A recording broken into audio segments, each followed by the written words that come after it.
Bonjour Frédéric Simons, bienvenue dans Cavalcade. Cette semaine, vous êtes docteur vétérinaire à la clinique Animea, spécialiste des chevaux évidemment. On va parler de la santé des chevaux en hiver. On commence à rentrer à la période hivernale.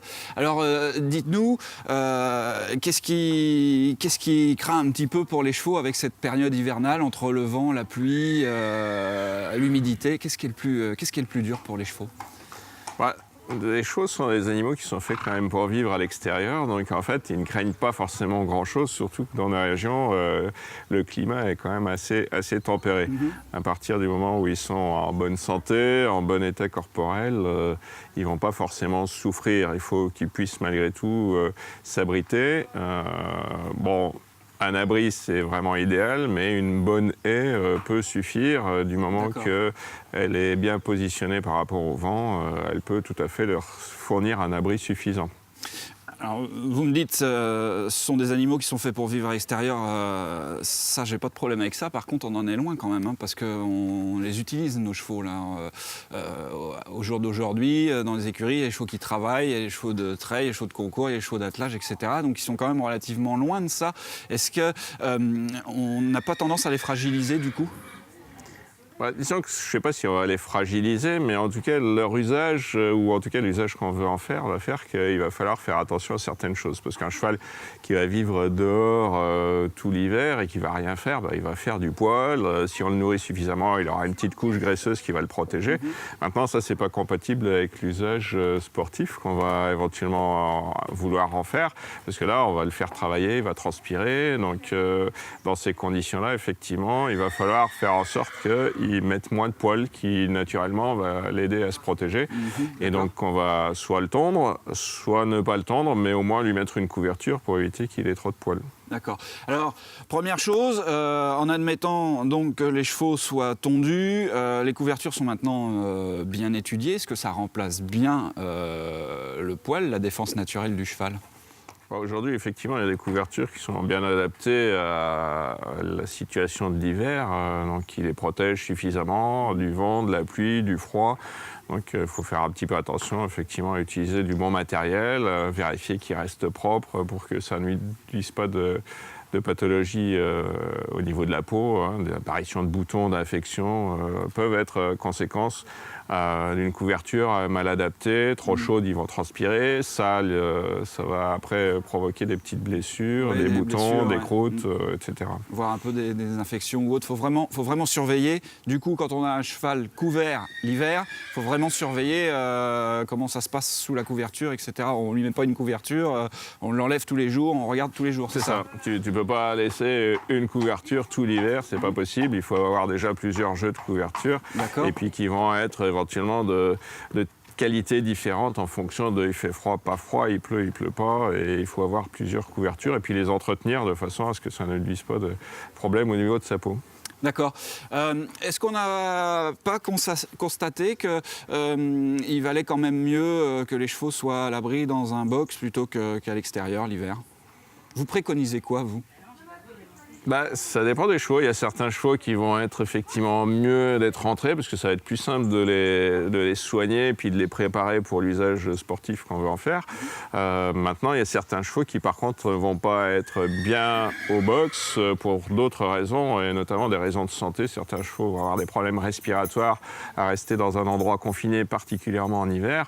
Donc ceux-là, ils vont être effectivement mieux dehors que dedans, mais avec du coup les conséquences qui en découlent sur les soins, les couvertures, le besoin de les tondre ou pas, plus de préparation avant de pouvoir les utiliser. Box ou prêt, le choix va dépendre et de son usage et des problèmes de santé qu'il peut avoir. Changement de saison, on vermifuge ou pas ? À chaque changement de saison, on vermifuge, oui, bien sûr. D'accord. Je vous propose de regarder le reportage que Cavalcade a été tourné. On est parti voir Julie Guillet-Vijanel. Elle s'occupe des chevaux chez son mari Éric Vijanel. Elle est assez calée au niveau des soins et on lui a posé quelques questions. On regarde le reportage, on y revient tout de suite.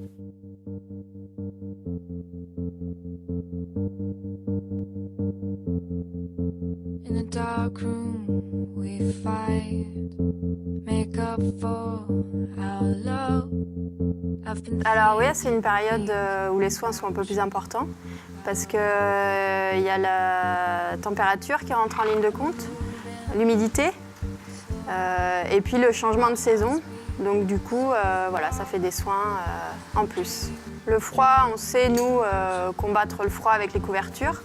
Le vent, voilà, on a des paddocks où ils se mettent à l'abri, dans leurs abris ou à l'abri des haies. Voilà. Par contre, l'humidité, qu'on soit à l'abri ou à l'extérieur, on la ressent et ça, c'est quelque chose, pour eux comme pour nous, quelque chose de désagréable.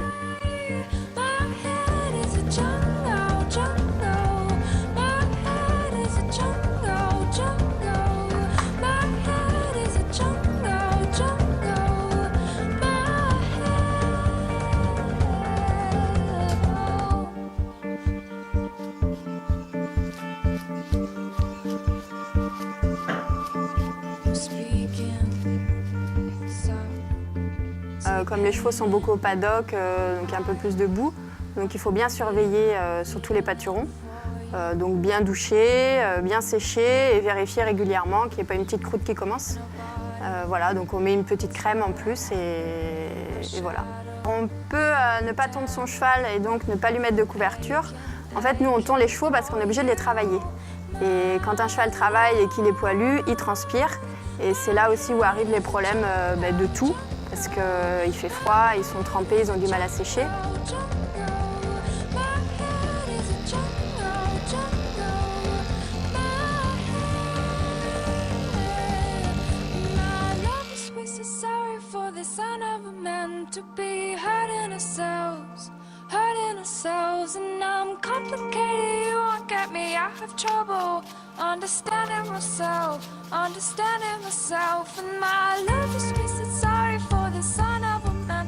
Alors un cheval peut passer l'hiver dehors.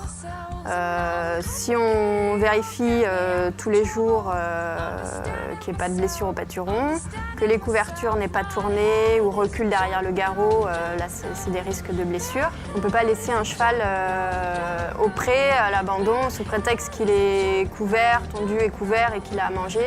Voilà, même s'il est dehors, il faut toujours s'en occuper et toujours tout vérifier tous les jours, même plusieurs fois par jour.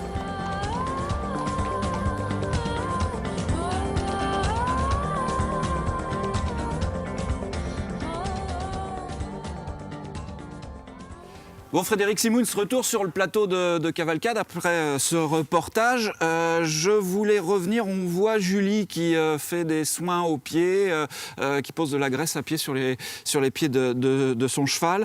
Est-ce qu'avec l'humidité, les sols, alors ou de travail ou à l'extérieur dans les paddocks, les sols qui vont être plus humides, est-ce qu'on a plus de pathologies au niveau des pieds? Et si oui, qu'est-ce qu'il faut faire pour les prévenir? Alors effectivement, l'hiver dans la région est une période humide et l'humidité favorise l'apparition des crevasses comme on peut avoir nous-mêmes d'ailleurs en hiver. Si on a fréquemment les mains dans l'eau, on va avoir des petites blessures qui arrivent au niveau de la peau et qui sont liées à l'excès d'humidité. Alors ça c'est juste à l'arrière du sabot, sur les zones un petit peu sensibles à l'arrière Dans le pâturon, oui, et puis ça peut remonter très loin sur le membre, hein, donc en fonction de l'étendue et les problèmes, l'infection qu'on peut avoir dans ces cas-là peut s'étendre et remonter ou descendre à partir de la plaie initiale. Donc oui, ça peut nécessiter des soins particuliers, nettoyage, désinfection et puis des soins avec des crèmes et pommades adaptées pour soigner et rendre la peau plus solide, plus apte à effectivement passer ces périodes. Donc c'est comme pour nous, on peut se mettre une crème sur les mains, et bien on va faire la même chose sur les chevaux. Maintenant, ce qu'il faut faire attention, c'est de ne pas les doucher trop, parce que de temps en temps, c'est ça, on va au contraire rajouter de l'humidité en voulant à tout prix laver, et ça, c'est la chose vraiment à éviter. Il faut doucher moins, mais nettoyer, et puis désinfecter les plaies quand il y en a. Alors ces plaies-là, c'est bien de surveiller pour prendre ça dès le début. Il ne faut pas que ça empire non plus parce que ça va très vite, je crois. Oui, mais c'est là où il faut faire attention justement de ne pas trop doucher. Parce qu'en fait, on va peut-être avoir tendance de vouloir trop doucher pour soigner ces petites plaies qui ne sont pas toujours très importantes et donc accentuer en fait le problème. Donc il ne faut pas toujours... Il faut s'en occuper, il faut faire attention que ça ne s'étende pas. Mais D'accord. toujours avoir conscience que c'est l'excès d'humidité. Donc parfois l'excès d'humidité, il vient effectivement du temps, mais il peut aussi venir des soins qu'on va leur faire. D'accord. Même question, il y a des chevaux qui sont plus sensibles que d'autres ou... Bien sûr. Alors Ouais. classiquement, c'est les chevaux avec les balzones, les zones blanches, parce que la peau est apparemment plus sensible, plus fragile au niveau de ces balzones, D'accord. donc ils font plus facilement des blessures, des crevasses à ces endroits-là. D'accord. Le soin de la corne, à proprement parler, sur les parties inférieures du pied et tout, on n'a pas une corne qui devient un peu plus, qui se ramollit un peu plus, tout simplement? Bah, oui et non, c'est-à-dire qu'il n'y a pas forcément besoin, il faudrait vraiment qu'ils soient les pieds constamment dans l'eau pour qu'il y ait vraiment une incidence. Sinon la corne elle est solide, on peut certainement y apporter un peu plus de soins que dans les périodes sèches, mais les soins vont être classiques, goudron sur la sole, graisse sur la paroi, etc. Mais pas plus faire attention à les soigner régulièrement, tout simplement. Ok. Petite question également, si à nos chevaux on leur met des compléments, des minéraux, un peu d'homéopathie ou autre, comme ça se fait en humain, une cure de vitamine C, pourquoi pas, j'ai raison ou pas? Ah oui, bien sûr, en hiver, une petite cure de vitamine C pour renforcer les défenses immunitaires, ça c'est toujours indiqué. Maintenant, si le cheval est en bonne santé, bien nourri, avec une quantité de nourriture suffisante pour lui apporter l'énergie dont il a besoin, particulièrement s'il faut froid, il faut qu'il garde sa température corporelle et pour ça il a besoin d'énergie. Donc il faut le nourrir suffisamment. Maintenant, on peut effectivement donner des compléments, mais ce n'est pas obligatoire si le cheval est en bonne santé et bien nourri. D'accord. Je reviens sur peut-être les problèmes pulmonaires pour creuser juste un tout petit peu plus rapidement. Julie en parle aussi un peu dans le reportage. Il faut faire attention à ça. Ça peut être assez grave, les problèmes pulmonaires en hiver. C'est dû au froid, à la fraîcheur ou... On ne va pas forcément avoir plus de problèmes pulmonaires liés au froid. C'est au moment avant l'hiver, c'est dans les périodes en ce moment où effectivement on a un peu plus de rhume. C'est-à-dire on passe du chaud au froid, il y a des transitions, c'est pas très bien, il fait encore chaud la journée, il fait froid la nuit. C'est à cette période-là qu'on va avoir plutôt effectivement des rhumes. Après, les pathologies respiratoires vont pas être plus importantes en hiver qu'en été. Elles vont être un petit peu différentes. Par contre, une pathologie respiratoire qui peut être fréquente en hiver sur les chevaux qui sont en boxe et qui est plus marqué en hiver que dans les autres saisons, c'est les problèmes de type asthme, emphysème, qui serait plutôt qui sont liés à l'exposition à la poussière. D'accord. Après, sur le froid, à nouveau, sur un cheval qui est bien couvert, bien nourri, en bonne santé, il n'y a pas plus de risque de faire des problèmes respiratoires en hiver qu'en été. Et donc du coup, vous venez de le dire, un cheval peut attraper un rhume. C'est grave, docteur? Non, c'est pas grave, ça se soigne comme chez l'homme.